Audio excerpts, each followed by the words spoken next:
continuar aqui as ministrações, né? Eu ainda hoje farei uso do quadro branco, porque estamos tratando de um ponto aqui das Escrituras em que tem uma certa complexidade. Então, em razão disto, nós vamos usar o quadro para poder esquematizar melhor aquilo que nós estamos lendo, aquilo que nós estamos falando. Amém, queridos? Não é costume eu usar o quadro nas reuniões de quarta-feira, mas nesses estudos, agora especificamente, do capítulo 3, eu vou usar, talvez, em outros estudos, se for necessário. Tá bom? Mas pega a sua Bíblia, Gálatas capítulo 3, vamos ler novamente, do versículo 15 até o versículo 22. Diz assim: Irmãos, falo como homem, ainda que uma aliança seja meramente humana, uma vez ratificada, ninguém a revoga ou lhes acrescenta alguma coisa. Ora, as promessas foram feitas a Abraão e ao seu descendente. Não diz e aos descendentes como se falando de muitos, porém como de um só, e ao teu descendente, que é Cristo. E digo isto, uma aliança já anteriormente confirmada por Deus, a lei que veio 430 anos depois, não a pode abrogar, de forma que venha a desfazer a promessa. Porque se a herança provém de lei, já não decorre de promessa, mas foi pela promessa que Deus a concedeu gratuitamente a Abraão. Qual, pois, a razão de ser da lei? Foi adicionada por causa das transgressões, até que viesse o descendente a quem se fez a promessa, e foi promulgada por meio de anjos, pela mão de um mediador. Ora, o mediador não é de um, mas Deus é um. É porventura a lei contrária às promessas de Deus? De modo nenhum, porque se fosse promulgada uma lei que pudesse dar vida, a justiça na verdade seria procedente da lei. Mas a Escritura encerrou tudo sob o pecado, para que mediante a fé em Jesus Cristo, fosse a promessa concedida aos que creem. Vamos ver se hoje nós conseguimos avançar um pouco mais nesse entendimento, porque essa porção da Escritura, ela se situa dentro de um contexto muito complexo, ou melhor, dentro de um contexto muito amplo. Para os irmãos terem uma ideia, esse texto ele remonta Gênesis capítulo 12, ou se não Gênesis capítulo 11, lá no finalzinho, versículo 29 e 30. Ou seja, esse texto remonta primeiramente à promessa que Deus fez a Abraão. Então, para os irmãos terem uma ideia, olha na sua Bíblia aí, Gálatas capítulo 3, versículo 14, diz assim: para que a bênção de Abraão chegasse aos gentios. Então veja que Paulo está se referindo a uma bênção, e ele chama aqui de bênção de Abraão. Certamente não era uma bênção própria de Abraão, mas é a bênção prometida a Abraão. Ou seja, Deus fez a promessa de uma bênção a Abraão. Os irmãos devem se lembrar, lá em Gênesis capítulo 12, que Deus apareceu para Abraão quando ele estava habitando primeiramente em Harã. E aí ele saiu de Harã, a Mesopotâmia. Ele sai da Mesopotâmia e vai para Harã. E nesses dois lugares Deus aparece para Abraão. E em ambos os lugares Deus promete fazer de Abraão uma bênção para todas as famílias da terra. E acredito que isso é algo fundamental para se entender a Escritura como um todo, até para quebrar o nosso orgulho de religiosos, que temos aí o cristianismo por religião, né?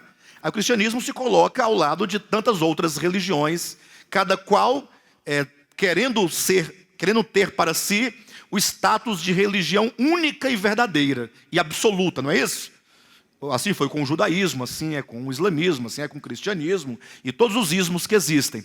Mas quando Deus aparece a Abraão, ele fala: olha o seguinte, Abraão, sai da tua terra, da tua parentela, e de ti eu quero, por meio de ti, eu quero abençoar a quem? A todas as famílias da terra. Ou seja, aqui não há o estabelecimento de nenhuma fronteira, mas é Deus querendo abençoar a humanidade como um todo, e aí chama Abraão e lhe faz uma promessa. A promessa de uma bênção. Por isso no versículo 14 de Gálatas 3 fala acerca de uma bênção prometida a Abraão.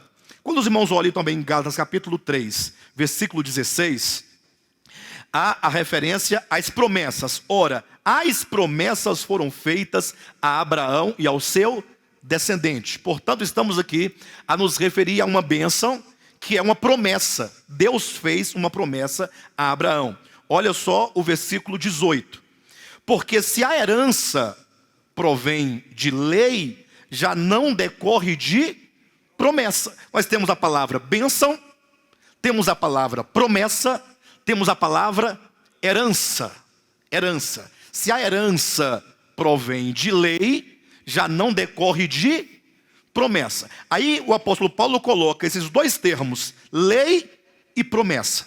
Ou seja, quando Deus prometeu a Abraão fazer dele uma bênção, para por meio dele abençoar todas as famílias da terra, Deus fez essa promessa na condição da lei, ou Deus simplesmente prometeu gratuitamente? Esta é a grande pergunta e é a grande questão que até hoje, 2000 anos depois que esse texto foi escrito, esse livro foi escrito, ou o Novo Testamento, os cristãos ainda não compreenderam, ou pelo menos a maioria dos cristãos não compreenderam, porque quando se fala acerca da lei, ou mesmo quando se fala acerca da gratuidade da salvação, sempre vai se levantar um grande problema. Mas observa o que Paulo está dizendo no versículo 18. Olha na sua Bíblia. Porque se a herança, versículo 16 ele diz, ora, as promessas. Versículo 14 ele diz, a bênção, herança, promessa. Tudo isso aqui está se referindo ao que Deus prometeu a Abraão. Se a herança provém de lei, ou seja, se para Abraão a se apropriar dessa bênção, ou se apropriar dessa herança, tivesse de guardar a lei, então a herança não seria proveniente de uma promessa. Então, de duas uma, ou a herança é proveniente de lei, ou é proveniente de promessa. E portanto, esta é a grande questão que ele trata. Então vamos colocar aqui, como número 1, primeiramente a promessa, ok? Promessa, Deus fez uma promessa a Abraão. Essa promessa, como diz o texto, é uma bênção. Fala de uma bênção, no versículo 14. E também fala de uma herança, no versículo 18. Perfeito? Deus fez uma promessa de uma bênção, de uma herança. Deus faria de Abraão uma grande nação. Deus lhe daria um filho. Deus lhe daria uma terra. São esses os elementos, como nós vimos semana passada, que compreende essa bênção, que compreende essa herança, que compreende essa promessa. Deus disse, Abraão, sai da tua terra e vem para uma terra. Então, há uma terra prometida. De ti eu farei uma grande nação. Portanto, tem um povo prometido. Tem uma terra prometida, tem um povo prometido. E conforme está no capítulo 15 de Gênesis, Abraão diz, Senhor, como tu podes me fazer um grande povo se eu não tenho filho? E aí Deus lhe promete o quê? Um filho. Ou seja, Deus daria a Abraão, por meio desse filho, um povo. Porque, lógico, a descendência de Abraão, esse povo que seria uma grande nação de Abraão, tem que nascer de um descendente. Abraão teria que gerar um descendente, para que a partir desse descendente, outros pudessem vir e assim gerar um grande povo. Temos, portanto, aqui a promessa de um descendente, a promessa de uma terra, não é isso mesmo? A promessa de que em Abraão todas as famílias da terra seriam abençoadas. Esse é o primeiro ponto. E é o que Paulo traz aqui a discussão no capítulo 3, quando ele diz, ora, as promessas foram feitas a Abraão, enfim. O que acontece? Isso aqui está no capítulo 12 de Gênesis. Quando você lê o capítulo 12, você vê Deus chamando Abraão, Deus aparece a Abraão e diz, Abraão, sai da tua terra, sai da tua parentela, vem para uma terra que eu te mostrarei. E aí Deus faz a promessa para ele. A promessa está feita. Capítulo 12. Capítulo 15, Deus então novamente aparece a Abraão. E é quando então Abraão coloca em dúvida, ou pelo menos ele questiona, como Deus poderia lhe abençoar. Ele vai dizer: Deus, como tu irás me abençoar, fazendo-me, ou fazendo de mim uma grande nação, se eu não tenho filhos, e se o meu herdeiro é o meu servo Eliezer. Ou seja, ele tinha um servo, nascido em casa, um dos principais servos. Então toda a minha herança vai ficar para o meu servo, porque eu não tenho filho. Então Deus diz: não, eu te darei um filho. E é neste momento então que Deus faz uma aliança com Abraão. Primeiro veio a promessa. Onde? Primeiro vem a promessa. Quando é, ou onde é na Escritura, que Deus faz a promessa a Abraão? Gênesis capítulo 12. No capítulo 15, Deus pega esta promessa e transforma em aliança. Capítulo 15, Deus faz uma aliança. Esta é a ordem. Primeiro a promessa, depois a aliança. Ou seja, a promessa foi feita por Deus. Só que quando alguém faz uma promessa, isso que está lá em Hebreus capítulo 6, quando Deus, ou quando o homem faz uma promessa, o outro às vezes ele tende a duvidar do cumprimento daquela promessa. Não é verdade? Alguém lhe promete algo.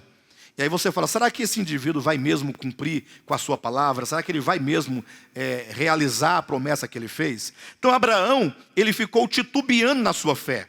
Até mesmo quando ele questionou dizendo: como o Senhor pode me fazer uma grande nação se eu não tenho filhos? Ele está aqui o quê? Questionando como Deus poderia cumprir a sua promessa. Então em Hebreus capítulo 6, o apóstolo Paulo ele vai dizer o quê? Que Deus, tendo feito a promessa a Abraão, viu a necessidade de intervir com um juramento. Ou seja, Deus não apenas prometeu, Deus prometeu e Deus jurou. Então quando você tem uma promessa, mas juramento, ainda bem que não foi uma palavra feia, né, irmãos? Bem, então, quando nós temos promessa mais juramento, nós encontramos o quê? Uma aliança. Os irmãos podem verificar em Hebreus capítulo 6, como quando o apóstolo fala sobre essa promessa que Deus fez a Abraão, Deus interveio com juramento. Deus jurou que cumpriria a sua promessa. E ele jurou por si mesmo, porque não havia ninguém superior por quem jurar. É dito que quando alguém faz um juramento, ele jura por alguma coisa grande, alguma coisa maior do que ele mesmo, para que o juramento tenha força. Então, quando Deus foi jurar, não tendo ninguém maior do que ele próprio, por quem jurar, jurou por si mesmo, dizendo: certamente eu te abençoarei. Então os irmãos compreendem aqui, vou colocar aqui, os irmãos podem até colocar, se quiserem aqui, as referências, tá? Colocar Gênesis 12 e Gênesis 15.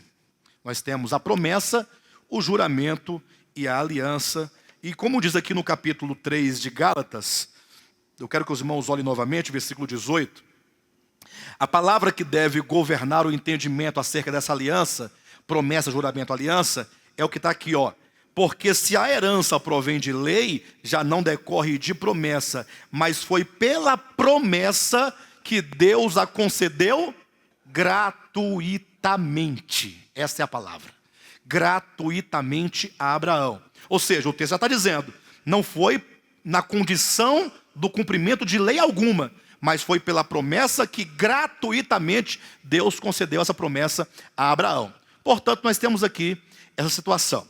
Acontece no capítulo 16 de Gênesis, só relembrando, que Abraão, mesmo com a promessa, mesmo com o juramento, mesmo com a aliança, Abraão, ele mais uma vez, ele vacilou na sua fé. Ou seja, foi quando Sara, mulher de Abraão, disse a Abraão: você não está vendo, Abraão, que Deus,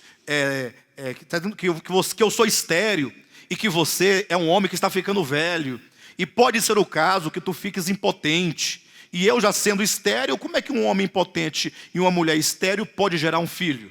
Meio complicado, né? A mulher estéril já é complicado, imagina a mulher estéril e o marido impotente, totalmente amortecido, conforme diz o texto lá de Hebreus. Então, foi nessa situação que Sara deu a sugestão a Abraão para que ele fizesse então, desse uma forcinha a Deus. Abraão, que tal você fazer o filho na escrava? Eu tenho uma escrava chamada Agar, se tu fizeres nela o filho da minha escrava é meu e será teu. Então, eles pensavam que eles assim podiam cooperar com Deus para o cumprimento da sua promessa. É onde vai surgir então o nascimento de Ismael. Só que Deus não reconhece Ismael como sendo o filho da promessa. Por que não? Porque Deus prometeu dar a Abraão. O filho Ismael não foi Deus que havia dado, foi Abraão que tinha feito aquele filho com a sua capacidade natural. Então Deus não aceita Ismael como sendo o filho da promessa. Por isso que vem o capítulo 17 de Gênesis, quando Deus aparece a Abraão 13 anos depois do nascimento de Ismael e faz uma aliança que é a aliança da circuncisão.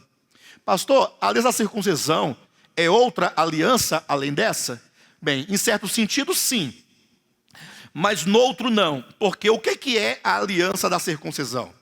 É Deus dizendo a Abraão, você deverá ao longo de toda a sua vida e de toda a sua descendência, todo macho que nascer na sua família será circuncidado. A circuncisão era na verdade o selo da fé de Abraão, conforme está em Romanos capítulo 4, né? É o selo, versículo 11, é o selo da fé, de maneira então que a circuncisão simbolizava que Abraão, ele abria mão daquilo em que ele confiava.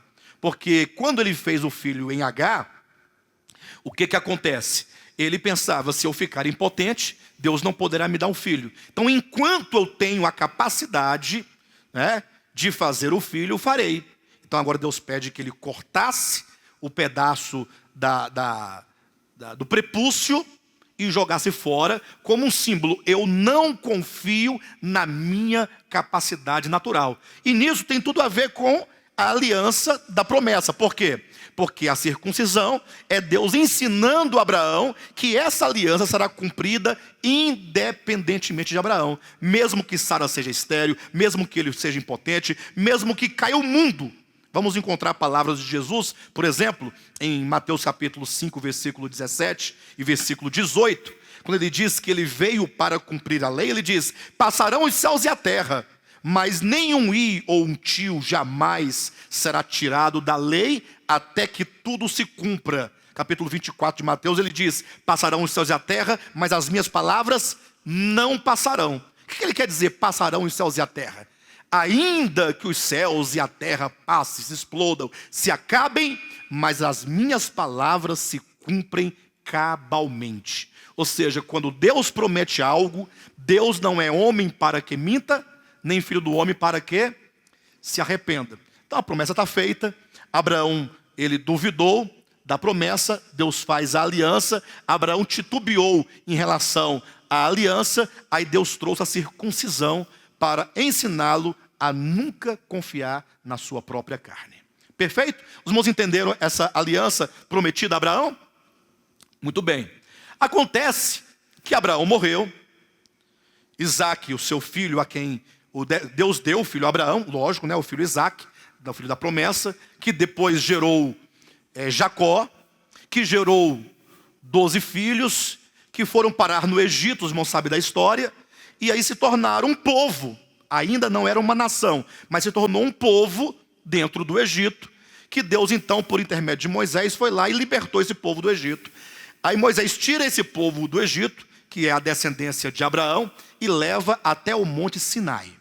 E aqui é onde vai complicar a situação, ou pelo menos aqui é onde que Paulo vai tirar a sua carta da manga para poder explicar como é o funcionamento do entendimento entre a lei e a graça, entre Antigo e Novo Testamento. Sem esses textos aqui, ficaria difícil nós compreendermos como é que funciona isso dentro da teologia do Novo Testamento. Então, quando Moisés pega esse povo e leva até o Monte Sinai, pense comigo, não estava ali a descendência de Abraão? Não estava? No Monte Sinai? Não era agora então o momento de Deus cumprir a sua promessa? Porque Deus prometeu dar um povo a Abraão, O povo já estava, porque de Abraão nasceu Isaac, que nasceu Jacó, que nasceu a nação de Israel, o povo de Israel. Então ali estava o povo. Deus não tirou o povo do Egito para levá-los à boa terra de Canaã? Não era uma boa terra, sim ou não? Então temos o povo e temos a terra. Essa terra não era então a herança? Sim ou não? Bem, então agora está na hora de Deus fazer o quê? Cumprir com a sua promessa, cumprir com o seu juramento, cumprir com a sua aliança. Está todo mundo lá esperando Deus cumprir. Deus agora vai nos conceder a terra. Vamos habitar a terra, somos um povo grande, somos a descendência de Abraão e está tudo certo. E aí Deus então do monte, Deus disse então a Moisés, Abraão está para trás. A Moisés, diga a esse povo que eu quero fazer uma aliança com eles. Ó, coisa bonita. Deus quer fazer uma aliança conosco. Deve ser aquela aliança, né, da promessa, do juramento, aquela aliança incondicional, aliança gratuita, não é?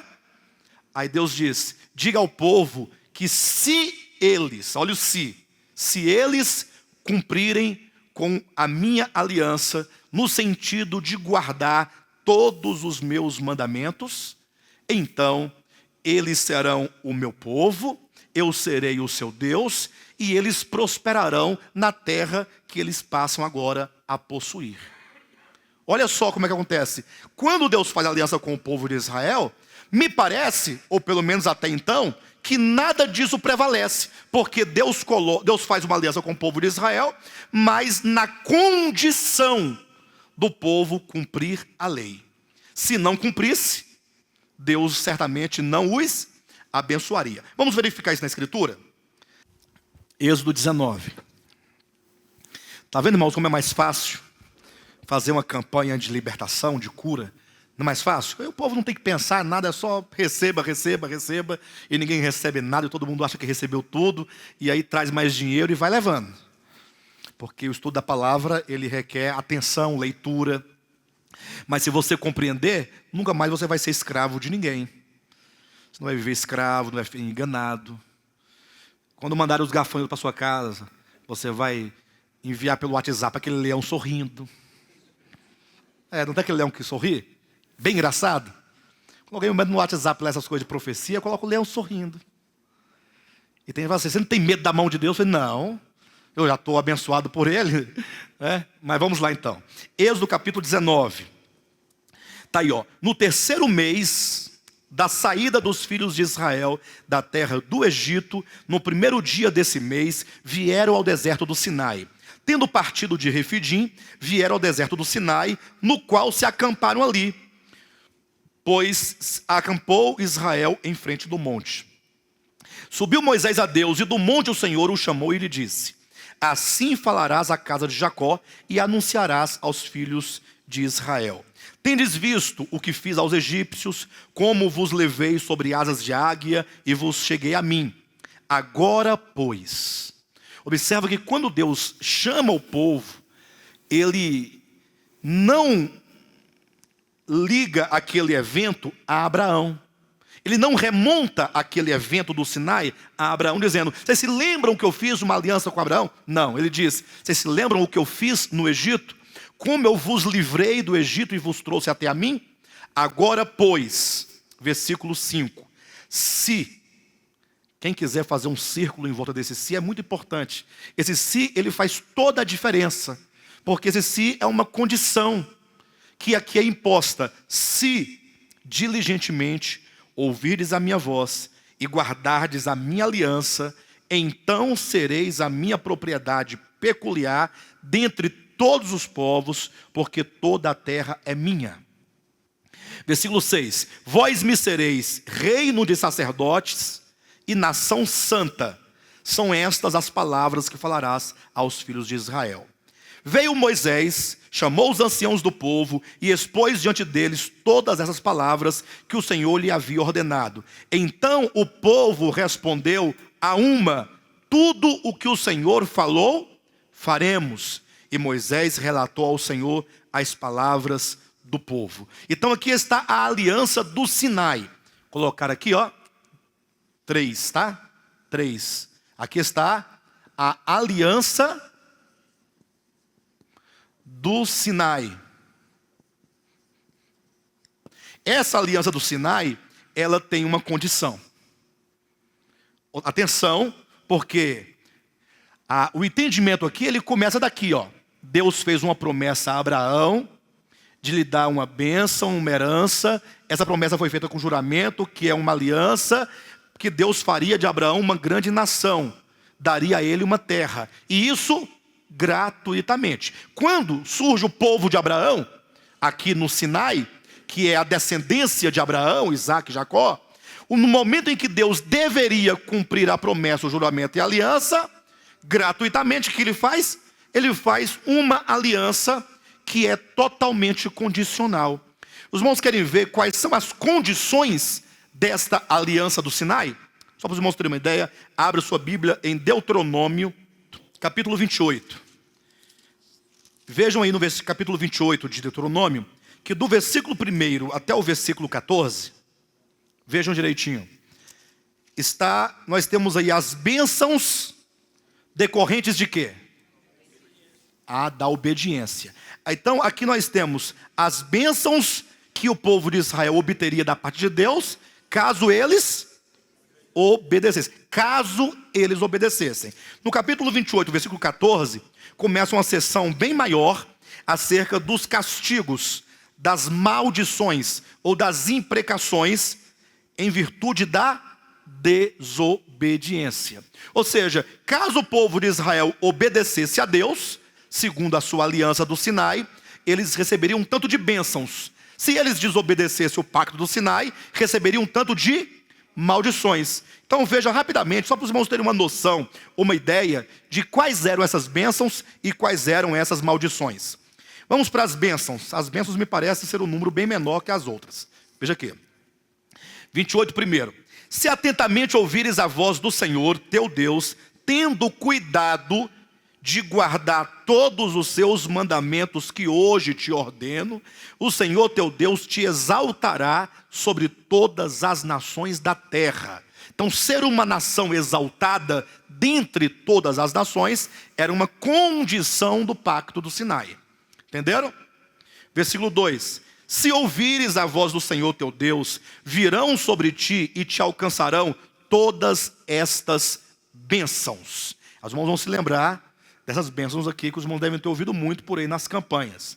Versículo 3. Bendito serás tu na cidade, bendito serás no campo, bendito o fruto do teu ventre, o fruto da tua terra, e o fruto dos teus animais, e as crias das tuas ovelhas, e das tuas vacas, bendito o teu cesto, a tua amassadeira, bendito serás ao entrares, e bendito ao saíres. O Senhor fará que sejam derrotados na tua presença os inimigos que se levantarem contra ti. Por um caminho sairão contra ti, mas por 7 caminhos fugirão da tua presença. O Senhor determinará que a bênção esteja nos teus celeiros e em tudo o que colocares a mão, e te abençoará na terra que te dá o Senhor teu Deus. Versículo 9. O Senhor te constituirá para si um povo santo, como te tem jurado, quando guardares o mandamento do Senhor teu Deus e andares nos seus caminhos. Quando? Versículo 10. E todos os povos da terra verão que és chamado pelo nome do Senhor e terão medo de ti. O Senhor te dará abundância de bens no fruto do teu ventre, no fruto dos teus animais e no fruto do teu solo, na terra que o Senhor, sob juramento, a teus pais prometeu dar-te. 12. O Senhor te abrirá o teu bom tesouro, o céu, para dar a chuva à tua terra no seu tempo e para abençoar toda a obra das tuas mãos. Emprestarás a muita gente, porém tu não tomarás emprestado. O Senhor te fará por cabeça e não por cauda, e só estarás em cima e não debaixo, se obedeceres aos mandamentos do Senhor teu Deus, que hoje te ordeno para os cumprir e os guardar. Não te desviarás de todas as palavras que hoje te ordeno, nem para a direita, nem para a esquerda, seguindo outros deuses para os servires. Bem, vamos ver aqui as bênçãos, aqui, todas elas. Os irmãos já ouviram aquela canção? Eu não sei quem é o compositor, eu sei quem é o intérprete, que talvez seja o mesmo compositor também, não sei, não importa. Mas aquela música do Nani Azevedo, que diz assim: se atentamente ouvir a Deus, lembra? olha como ele é um cara bíblico, né? A música é bíblica. Se atentamente ouvir a Deus e os mandamentos seus obedecer. Está certo, não está aqui escrito isso? Está certo ou está errado? Não, está certo. Só que ele tinha que cantar isso para o povo de Israel, porque foi a aliança que Deus fez com o povo de Israel. Se atentamente ouvir a Deus e os mandamentos seus obedecer. Aí vem um refrão: bendito sereis na terra, bendito sereis. Nananana. Só que aí faltou a segunda parte da música, que é: se atentamente não ouvires a Deus e os mandamentos seus desobedecer. Aí ele tinha que proclamar todas as maldições que recairiam sobre aquele que desobedecesse um mandamento sequer da lei. Vamos ver? Quais são esses castigos, essas maldições, as imprecações da lei em virtude da desobediência? Versículo 15. Será, porém, que se não deres ouvidos à voz do Senhor teu Deus, não cuidando em cumprir todos os seus mandamentos e os seus estatutos que hoje te ordeno, então virão estas maldições sobre ti e te alcançarão. Todas, né? Todas estas maldições sobre ti e te alcançarão. Maldito serás tu na cidade, e maldito serás no campo. Maldito o teu cesto e a tua amassadeira. Maldito o fruto do teu ventre e o fruto da tua terra, e as crias das tuas vacas e das tuas ovelhas. Maldito serás ao entrares e maldito ao saíres. O Senhor mandará sobre ti a maldição, a confusão, a ameaça em tudo quanto empreenderes, até que sejas destruído e repentinamente pereças, por causa da maldade das tuas obras com que me abandonaste. O Senhor fará com que a pestilência se apegue a ti, até que te consuma a terra que passas para possuí-la. O Senhor te ferirá com a tísica e a febre e a inflamação, com o calor ardente e a secura, e com o crestamento e a ferrugem, e isto te perseguirá até que pereças. Os teus céus serão sobre a tua cabeça de bronze, e a terra debaixo de ti será de ferro. Por chuva da terra o Senhor te dará pó e cinza dos céus, descerá sobre ti até que sejas destruído. O Senhor te fará cair diante dos teus inimigos. Por um caminho sairás contra eles, e por 7 caminhos fugirás diante deles, e serás motivo de horror para todos os reinos da terra. O teu cadáver servirá de pasto a todas as aves dos céus e aos animais da terra, e ninguém haverá que os espante. O Senhor te ferirá com as úlceras do Egito, com os tumores, com sarna e com prurido de que não possas curar-te. O Senhor te ferirá com loucura, com cegueira, com perturbação de espírito. Apalparás ao meio-dia como o cego apalpa nas trevas, e não prosperarás nos teus caminhos, porém somente serás oprimido e roubado todos os teus dias, e ninguém haverá que te salve. Desposar-te-á com uma mulher, porém outro homem dormirá com ela. Edificarás casa, porém não morarás nela. Plantarás vinha, porém não a desfrutarás. O teu boi será morto aos teus olhos, porém dele não comerás. O teu jumento será roubado diante de ti, e não voltará a ti. As tuas ovelhas serão serão dadas aos teus inimigos, e ninguém haverá que te salve. Teus filhos e tuas filhas serão dados a outro povo. Os teus olhos o verão e desfalecerão de saudades todo dia, porém a tua mão nada poderá fazer.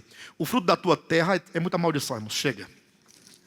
É muita desgraça para um ser humano só, ou para um povo só.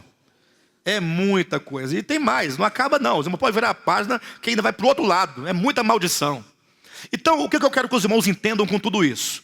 Que a aliança do Sinai, ela não tinha nenhuma relação absoluta com a aliança feita com Abraão. Porque esta era uma aliança condicional. Vou colocar bem grande aqui, ó. Condicional. Agora os irmãos percebem aqui comigo, olhem para cá por um momento. Vamos voltar para Gálatas, capítulo 3. E os irmãos percebem aqui comigo agora o seguinte: há ou não há aqui um certo problema? Há ou não há um certo problema? Qual o problema? Porque Deus fez uma promessa, um juramento, uma aliança gratuita, a fim de abençoar a Abraão e a sua descendência, dando-lhes uma herança.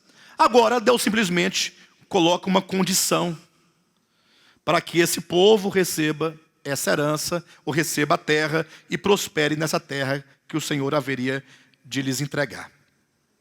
E é nesse momento então que nós vamos compreender que esta aliança feita com Abraão, ela tinha uma natureza espiritual. Porque essa aliança que Deus fez no Monte Sinai, ela tinha uma natureza material. Qual é a diferença? Quando Deus prometeu a Abraão um povo, quando Deus prometeu a Abraão um filho, quando Deus prometeu a Abraão uma terra, ele não se referia à terra de Canaã. Ele não se referia ao povo, à descendência carnal de Abraão. Essa promessa, esse juramento, essa aliança haveria de ser cumprido somente na pessoa de Jesus Cristo, sendo este o verdadeiro descendente de Abraão. Por isso que lá em Gálatas diz, olha aí, capítulo 3, versículo 15. 3,15. Irmãos, falo como homem. Atenção. Ainda que uma aliança seja meramente humana, uma vez ratificada, ninguém a revoga ou lhe acrescenta alguma coisa. Ele está dando um exemplo apenas, introduzindo. Mesmo que uma aliança seja humana, se ela foi assinada, se houve o juramento, ninguém lhe acrescenta coisa alguma. A aliança, uma vez ratificada, não pode ser retificada.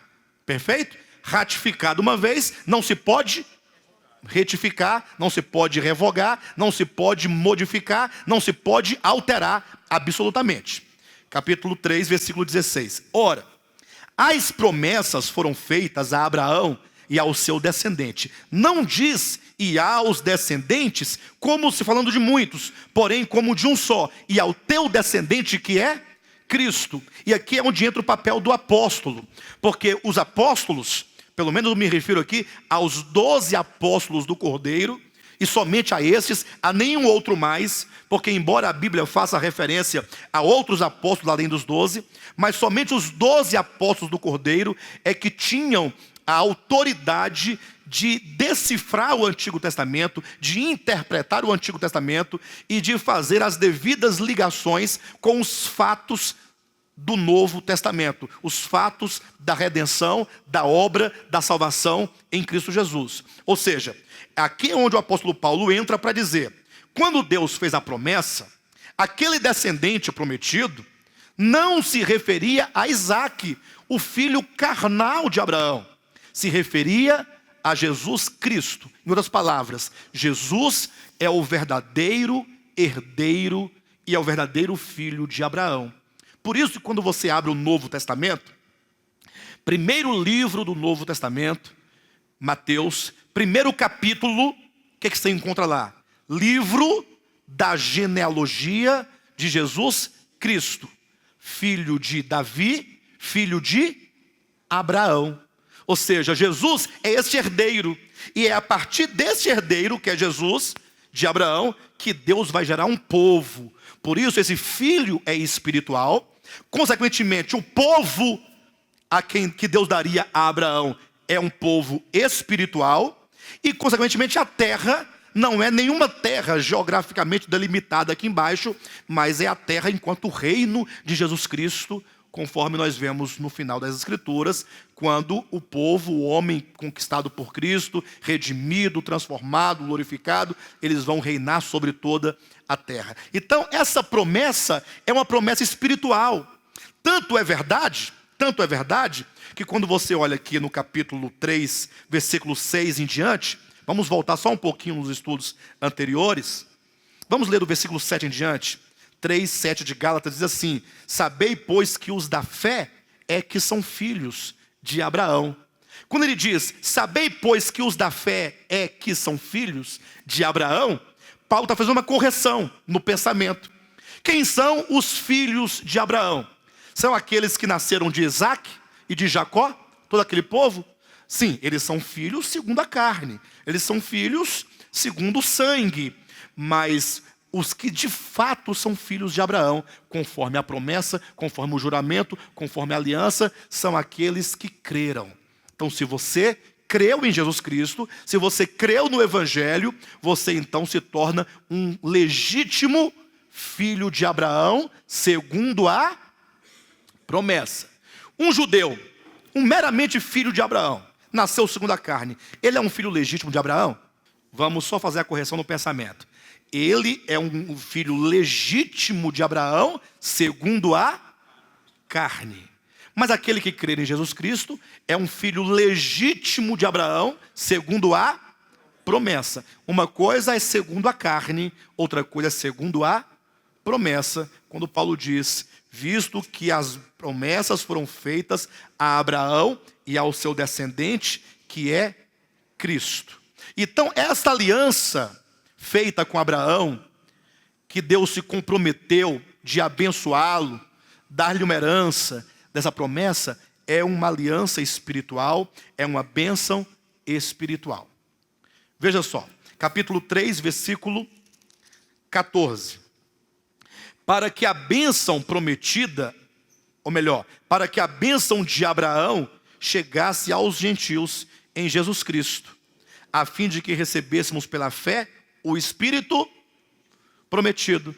Então, o que estava aqui implícita nesta aliança? Para que a bênção de Abraão chegasse aos gentios pela fé, a fim de que nós recebêssemos a herança, a fim de que nós recebêssemos o quê? A fim de que nós recebêssemos o quê? É só olhar em Gálatas 3, nós estamos lendo, versículo 14. A fim de que recebêssemos pela fé o Espírito prometido. Então, tenho que colocar aqui, na frente de herança ou de bênção, colocar aqui o Espírito. Atenção, a bênção prometida a Abraão era o Espírito Santo. Quando Deus fez a aliança do Sinai com o povo de Israel, Deus lhes deu o Espírito Santo, deu o quê? A lei. Deus lhe deu a lei. Portanto, aqui se estabelece uma relação de distinção entre o Espírito Santo prometido e a lei. Nós estamos falando entre o Espírito e a lei. Este é um tema que Paulo vai abordar no capítulo 5 de Gálatas. Ou seja, quando Deus fez a promessa a Abraão, lhe prometeu o Espírito. É por meio do Espírito Santo que todos nós, os que cremos, somos feitos filhos de Abraão. É por meio do Espírito Santo que nós, então, recebemos a filiação. É por meio do Espírito Santo que nós somos, então, feitos um reino de sacerdotes. É por meio do Espírito Santo que nós somos feitos filhos legítimos para receber a herança de reinar sobre a terra. Ou seja, é o Espírito Santo quem nos capacita a receber ou a fazer parte dessas promessas espirituais. Você tira o Espírito Santo e você não tem como, não tem meio de se apropriar, sequer de participar dessa aliança. Ao passo que na aliança do Sinai, Deus deu a lei. Eu quero que os irmãos vejam essa diferença. No Sinai eles recebem a lei, mas a promessa não incluía a lei, incluía o Espírito Santo. Perfeito? E aí então nós temos exatamente isso, de modo que, versículo 17, diz assim: e digo isto, uma aliança já anteriormente confirmada por Deus, vírgula. A lei que veio 430 anos depois, não a pode abrogar de forma que venha a desfazer a promessa. E aqui Paulo começa a trabalhar a consciência dos irmãos da Galácia, ou a consciência da igreja do primeiro século, ou a consciência dos cristãos de uma maneira geral. Porque logo vem uma pergunta: como é que Deus pode prometer algo gratuito e depois Deus coloca uma condição? Aí olha o argumento do apóstolo Paulo: uma aliança já anteriormente confirmada por Deus. Que aliança é essa? A aliança de Abraão. Uma aliança já anteriormente confirmada por Deus, vírgula, a lei que veio 430 anos depois daqui, não a pode abrogar de forma que venha a desfazer a promessa. Em outras palavras, Deus resolve aí, ou é pela promessa, ou é pela lei. Tem que decidir, porque são duas coisas contrárias. Uma diz que nós receberemos gratuitamente porque o Senhor prometeu. Agora o Senhor quer condicionar a herança ao cumprimento da lei. O Senhor tem que decidir. Então Paulo diz, o que vai prevalecer? A primeira ou a segunda? A primeira, por quê? Porque a aliança do Sinai, que é condicional, que é material, que é da lei, ela veio depois. Uma aliança já confirmada por Deus não pode ser desfeita por nenhuma aliança, que qualquer que seja, posterior a ela, de sorte que venha a desfazer o que a primeira disse. Por isso, olha o versículo 15. Olha o sentido que ele está colocando aqui. Irmãos, falo como homem, ainda que uma aliança seja meramente humana, uma vez ratificada, ninguém a revoga ou lhe acrescenta coisa nenhuma. Então, uma vez que Deus já confirmou com Abraão, já jurou, já aliançou, está tudo certo, a aliança do Sinai não pode modificá-la. Até aqui os irmãos entenderam? Quando nós chegamos até esse ponto, quando a pessoa do outro lado entende isso, e eu quero repetir pela quarta ou quinta vez, que eu conversando com o pastor adventista sobre esse tema, quando eu cheguei nesse ponto, sabe qual foi a pergunta que ele me fez? Que deveria ser a pergunta de vocês, que é a pergunta óbvia diante disso. Ora, se Deus fez uma promessa gratuita a Abraão, por que que ele depois daria a lei? Hã? Isso, exatamente, está no capítulo 19, a resposta. Surge uma pergunta, essa pergunta é a chave que explica a questão do Antigo e Novo Testamento, da lei e da graça, da lei e da fé, da lei e do Espírito. A pergunta é, ora, se Deus prometeu entregar essa herança gratuitamente, qual, pois, a razão de ser da lei? Para que serve a lei, então? Os irmãos se lembram que nós começamos esse estudo do capítulo 3, colocando que havia, naquele tempo de Paulo, como acontece hoje, aqueles que pensavam que a lei ela tinha algum papel na vida cristã. Alguns achavam que a lei tinha um papel de salvação. O homem cumpre a lei e é salvo. Outros achavam que não, que a lei não tinha papel na salvação, mas tinha um papel no processo de santificação. E aí Paulo está explicando que não. A lei foi dada e a pergunta é, qual, pois, então, a razão? Pastor, se a lei, se o homem não receberá a promessa nem a herança, porque ele guarda a lei, então por que Deus deu a lei? Não parece uma contradição? Não parece uma coisa totalmente absurda? Deus promete gratuitamente, depois ele coloca a lei, para depois dizer que a lei não pode abrogar a promessa, e que portanto ele não vai atender a lei, vai atender somente a promessa. Parece que ele quer confundir o meio de campo. Mas olha só o que o texto sagrado diz. Capítulo 3 de Gálatas, versículo 19. Qual, pois, a razão de ser? Qual a razão de ser? Por que Deus deu a lei? Para que então a lei? Para que ela serve? Tudo que os irmãos têm que compreender é que Deus fez uma promessa, é que Deus fez um juramento, é que Deus fez uma aliança, que abençoaria todas as famílias da terra, por meio de Abraão. Isso inclui você. Isso ele faria por meio de uma bênção, o Espírito prometido. Isso seria de que maneira? Totalmente gratuito. Aí, em seguida vem a lei, trazendo uma condição. Aí a pergunta óbvia é, qual, pois, a razão de ser da lei? Por que Deus deu a lei? Para que serviu a lei? Aí a resposta está aqui no versículo 19. Foi adicionada. Irmãos, esse texto ele é belíssimo porque ele esclarece essas questões. Primeiro, ele diz, a lei foi adicionada. Se foi adicionada, é porque ela não estava desde o princípio. Ou seja, a lei não estava lá em Gênesis capítulo 1, como querem os adventistas do sétimo dia, como querem os messiânicos, como querem os judeus, como querem aí alguns neopentecostais com esse ar judaico, como é o caso da Valnice Milhomes, e tantos outros que estão por aí, mesmo crentes evangélicos, pentecostais e neopentecostais, agora com essa doidura de querer voltar o rosto para Israel, para virar judeu. Eles estão até fazendo agora estudos genealógicos para saber se você não tem nenhuma origem judaica, né? Para saber se você não é nenhum filho lá de Levi, de Benjamim, de Ruben, de alguns deles lá.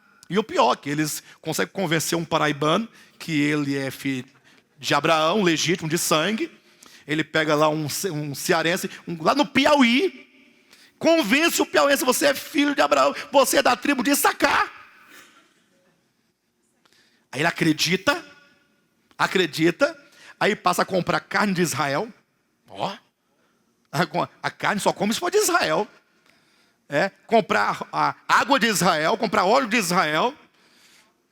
Aí começa aquela onda todinha de guardar a lei. Aí só quer ler a Bíblia agora, só se for a Torá. E tem mais, tem que ser no texto hebraico. Eu quero ver quem é que está lendo hebraico por aí, pessoal. Está lendo hebraico agora. Aí eles dizem que falam hebraico, que lê hebraico, lê nada, conversa fiada. Até porque o hebraico da Bíblia, o hebraico da Torá, não mais existe. Pra você ter uma noção do que é essa questão da língua, basta você pegar, por exemplo, uma literatura portuguesa, nossa língua qual que é? Não é portuguesa, nossa língua? Pega a literatura portuguesa de Gil Vicente, lá do século XVI, e ele tenta ler pelo menos um parágrafo para ver o que você vai entender. Você logo vai encontrar 5 a 10 palavras que você nunca viu na sua vida. Mas é língua portuguesa, mas é língua portuguesa do século XVI. De lá para cá, a língua evoluiu, palavras desapareceram, assumiram novos sentidos, palavras novas surgiram. A língua é viva, é dinâmica. Aí é porque eu só leio nos originais. Que originais você lê? Que original que você está lendo? A princípio, quem é que tem o original da Torá? Quem é? Ninguém tem. Esses livros estão todos desaparecidos. E eu sei que amanhã vai aparecer alguém na internet dizendo que eu estou mentindo. Então está aí o desafio, traga-me o livro que Moisés escreveu lá no deserto de Midian, para eu ver. Traga ele. Não traga a sua Bíblia, não. Essa sua Bíblia editada, essa brochura de capa dura. Não. Traga-me o manuscrito de Moisés para eu ver. Aí se você trouxer, terá vencido o primeiro desafio. O segundo é que você leia, né? Não lê também não. Depois, você agora está entendendo que está lendo? Enfim, mas por todos os efeitos, isso é uma bobagem só, a pessoa chegar a uma situação dessa, pleno século XXI.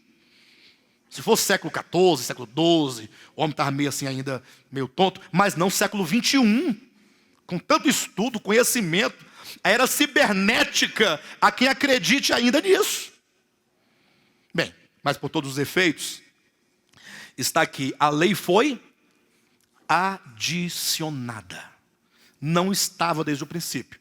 Lógico, vão dizer, então como foi que Adão transgrediu? Para ele transgredir tem que ter uma lei. Ele transgrediu a ordem de não comer do fruto. E onde é que está lá nos 10 mandamentos, ou em qualquer outro mandamento? Proibido comer do fruto do conhecimento do bem e do mal. Onde é que está escrito esse mandamento? É o primeiro, é o segundo, é qual? Não é nenhum. O mandamento que Adão transgrediu foi bem claro. Desta árvore não comerás. A esta ordem foi que Adão transgrediu. E não foi o sábado, não foi nenhum outro mandamento, certamente. Bem, de todo modo, a lei foi adicionada. E aí vem a pergunta, sim, tudo bem, ela foi adicionada, mas a questão é, qual, pois, a razão de ser da lei? Foi adicionada por causa. Então tem uma razão. Então tem um motivo. Por que que Deus em um dado momento daria ao povo de Israel a lei? Foi adicionada por causa das transgressões. Aí nós temos que entender o que significa por causa das transgressões. Aí a Escritura vai nos conceder alguns significados dessa expressão. Vamos começar por Romanos capítulo 5, versículo 20. Quando Paulo explica assim, olha, sobreveio a lei. Lembra lá em Gálatas 3, 19, que a lei foi adicionada? Agora é dito, sobreveio a lei. Com qual objetivo? Para que avultasse a ofensa. Ou seja, quando Deus deu a lei, foi para que a ofensa ficasse o quê? Muita ofensa. Ficasse muita ofensa. Ou seja, Deus deu a lei para avultar a ofensa. Como está aqui, por exemplo, em Romanos capítulo 7, verifica aí, versículo 13. Acaso o bom se me tornou em morte? De modo nenhum. Pelo contrário, o pecado para revelar-se como pecado. Ou seja, o pecado estava lá, o pecado existe. Mas para que o pecado se mostrasse para você, se revelasse aos teus olhos pecado, para que você olhasse para o pecado e falasse, rapaz, você é pecado. Porque poderia ser o caso que o homem errasse, mas ao olhar para aquela sua atitude, ele não identificasse aquilo como sendo pecado. Porque não tinha lei. Então veja, versículo 13. Acaso o bom se me tornou em morte? De modo nenhum. Pelo contrário, o pecado para revelar-se, pecado. O pecado para ser reconhecido como pecado. O pecado para ser identificado como pecado.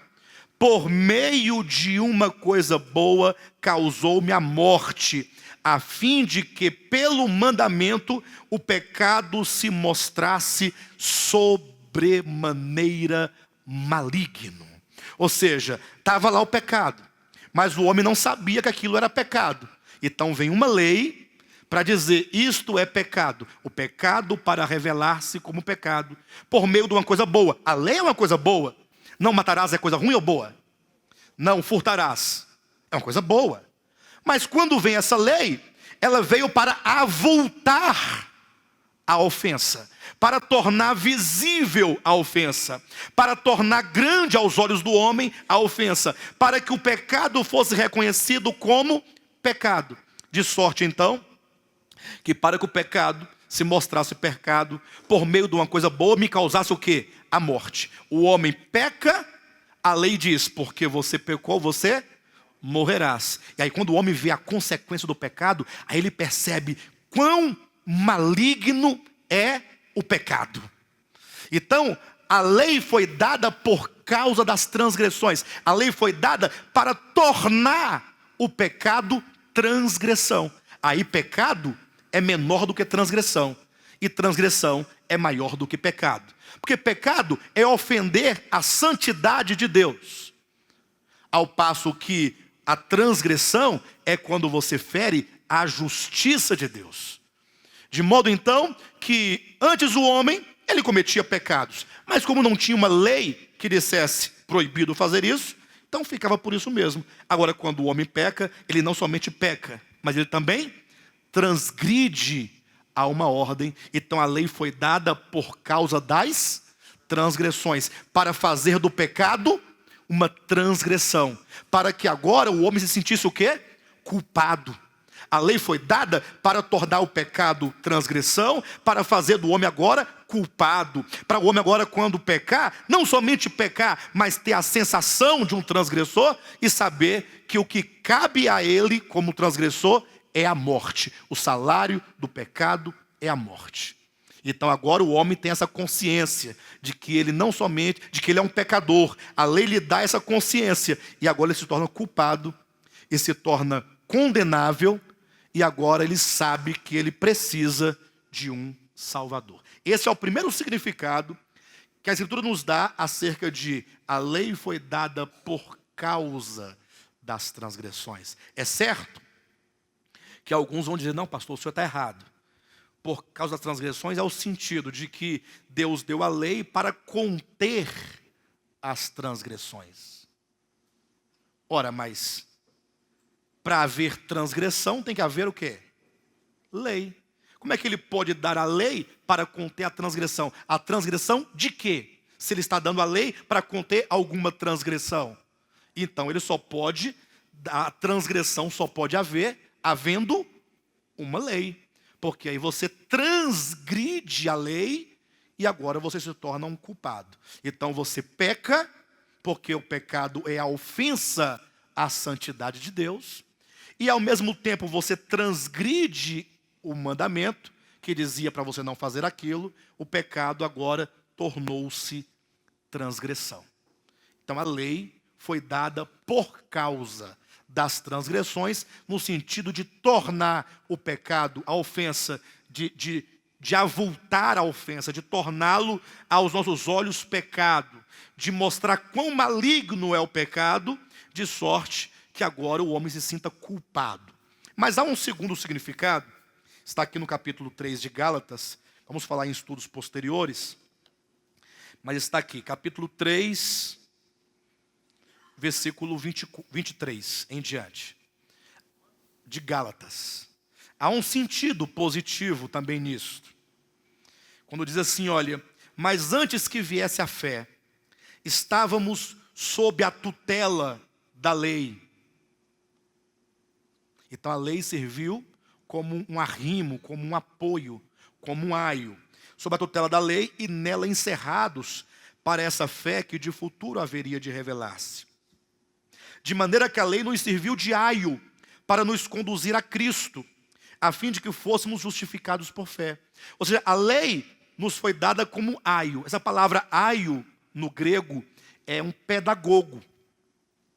Ou seja, a lei foi dada assim como é dado a uma criança um pedagogo.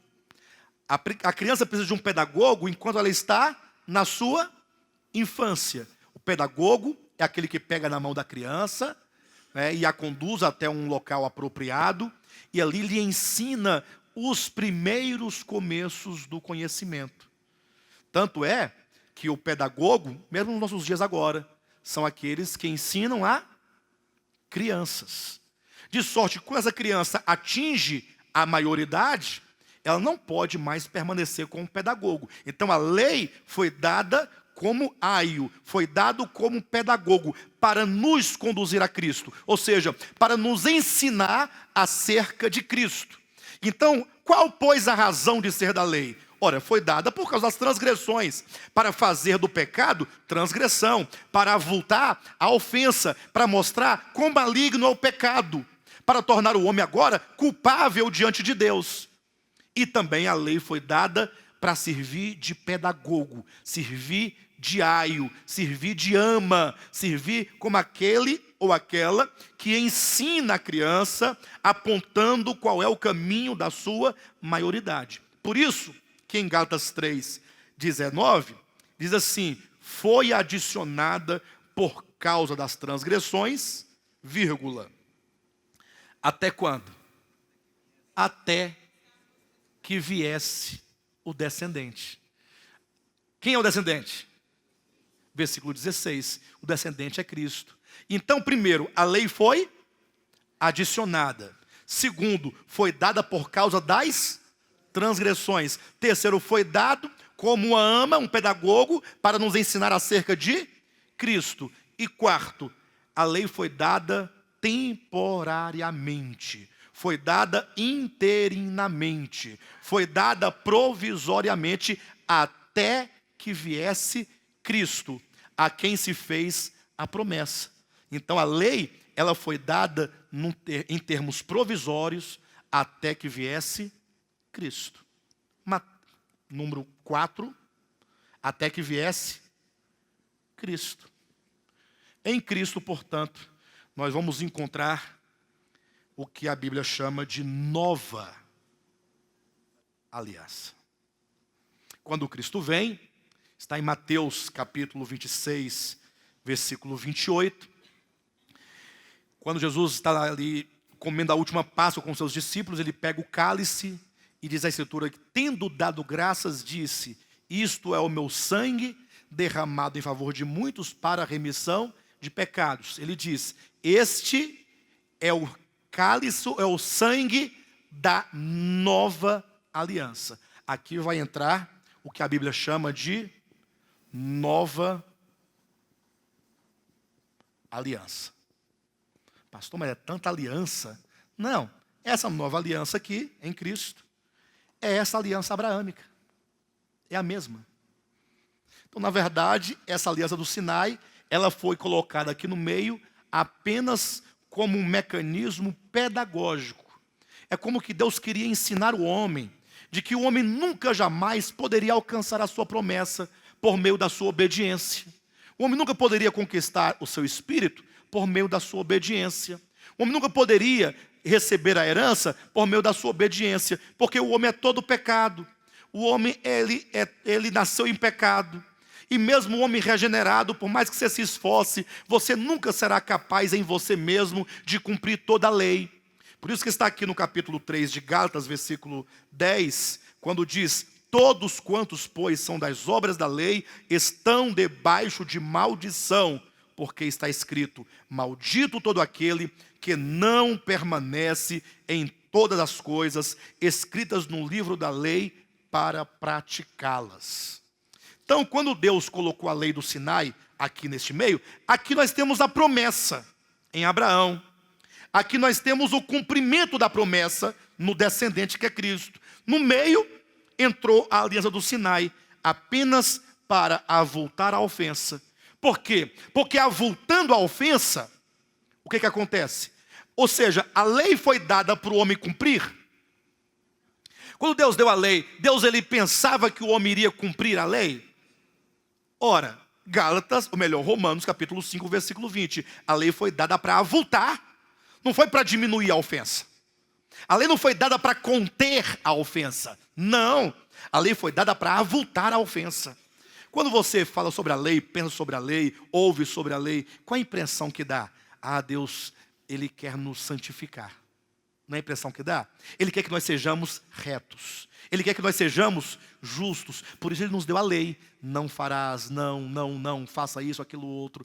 Aí agora o homem, ele se dispõe a obedecer aqueles mandamentos. Mas não foi para isso que Deus deu a lei. Não foi não, pastor? Não. Romanos 5:20.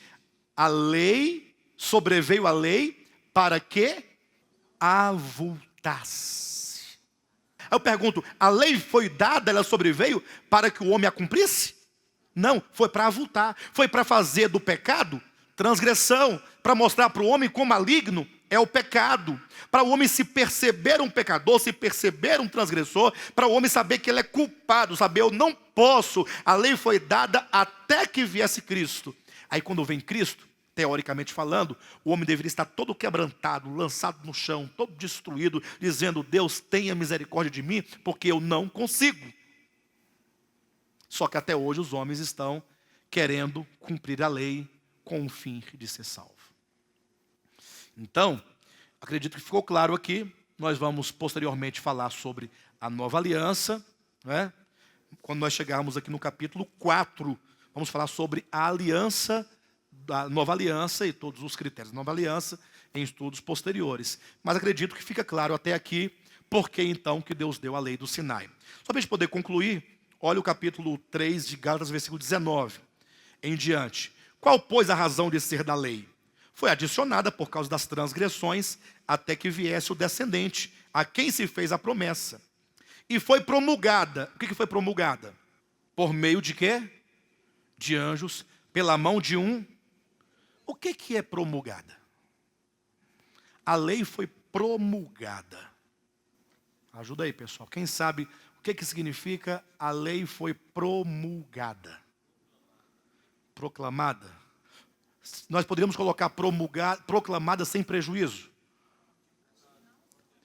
Ela poderia ser promulgada ou outorgada. A lei pode ser promulgada ou outorgada. A nossa Constituição, primeira Constituição, ela foi outorgada ou promulgada? Outorgada. Muito bem. Qual que é a diferença de lei promulgada para outorgada? Se nós colocássemos assim, olha, a lei foi outorgada por meio de anjos. Teria alguma diferença? Hã? Outorgada seria, ou seja, não dependeria do outro lado. Muito bem, muito obrigado. Irmão William, professor William, sabe o que está falando. Se a lei fosse outorgada, seria algo unilateral. De mim para vocês. Colocaria e ponto final. Promulgada, porque agora existem dois lados. O povo participa do processo.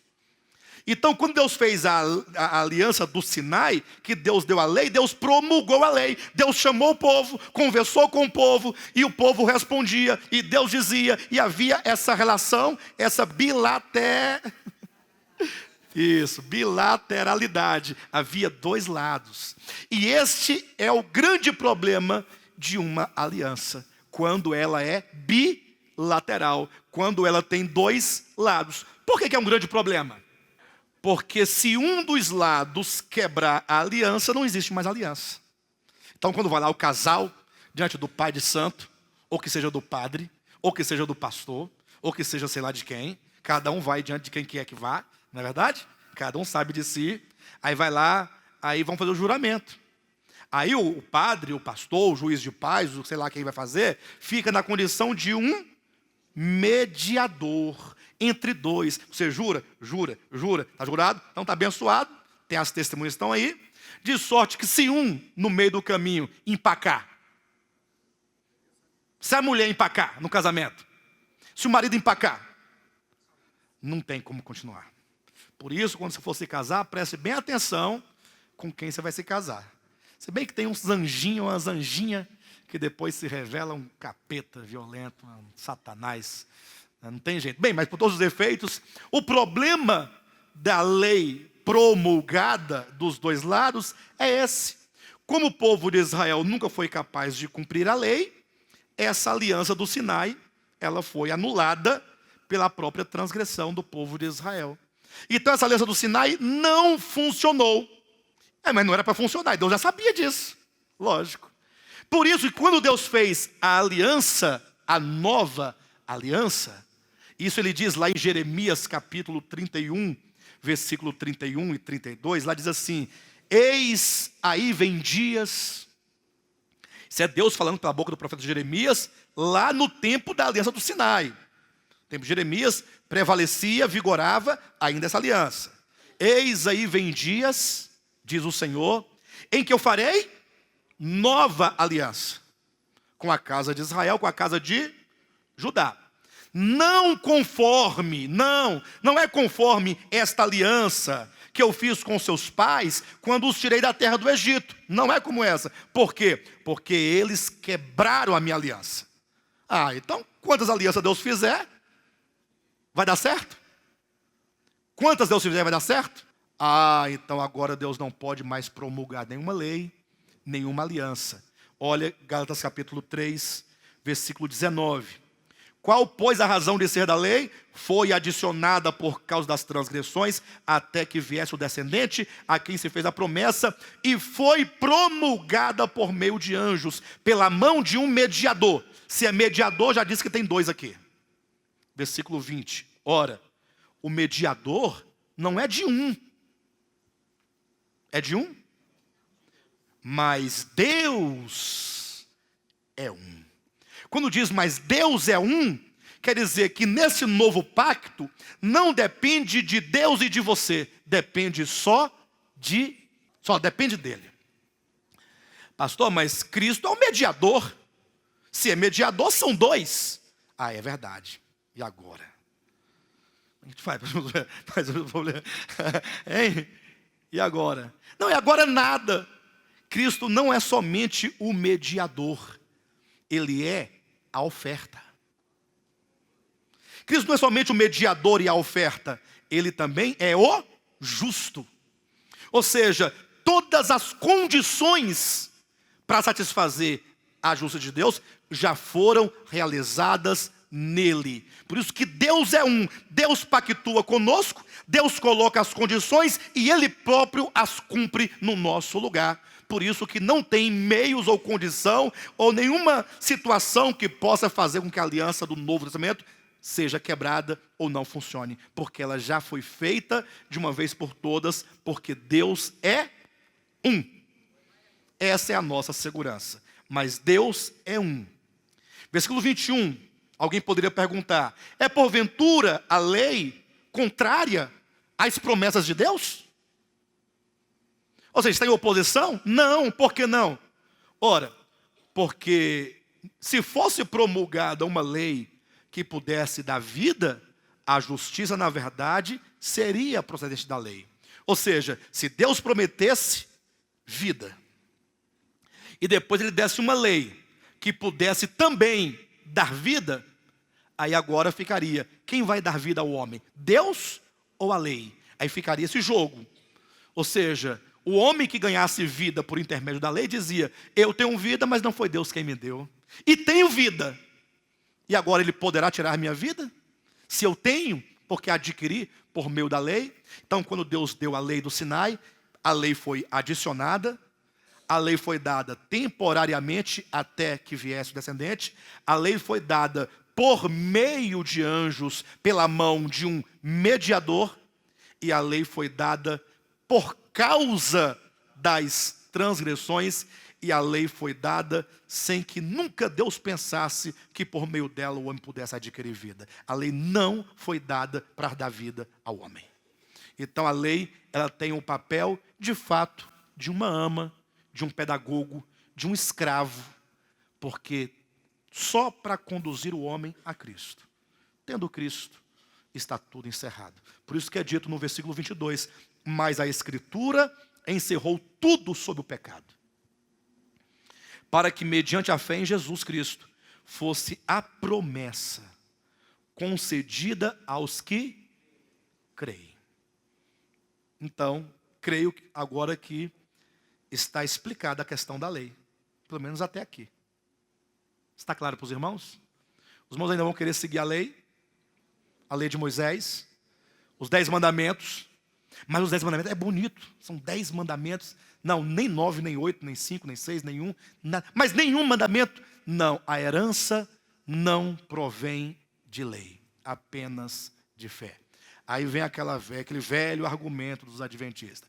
Então eu posso beber, fumar, prostituir, acabar, matar, tudo que não presta, eu posso tocar o terror. Calma, até aqui nós estudamos a relação, a lei e a fé. Concluímos agora. Ou melhor, hoje não. Ainda tem um pouquinho no capítulo 3. Até a semana que vem, a outra, vamos estudar ainda a lei em relação à fé. Depois, a lei e a graça, no capítulo 4.